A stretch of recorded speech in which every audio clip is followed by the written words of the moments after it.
સમજું રહેશે ઘેરી માથે કાઢે કાળી સમજું રહેશે ઘેરી નબળો દેશી ચુગલર સાનો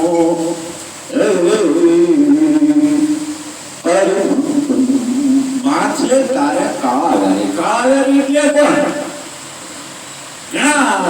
આપણને સમજો મારે કે ધર્મપુરી નલમાં આમ છે તેમ છે પ્રાણ છે આ છે તે છે પણ સદગુરુ મોતે ને શબ્દ લાગી ગયો પછી એને આ સંસ્કૃતિ રાખવાની ન્યાય એવું કાંઈ નથી પણ જે આપણને દુઃખ દે માથે તારા કાળા લાગે એટલે કામ ક્રોધ લોભ હું મારા ભક્તો માણસ કહું છું સરળ સ્વભાવ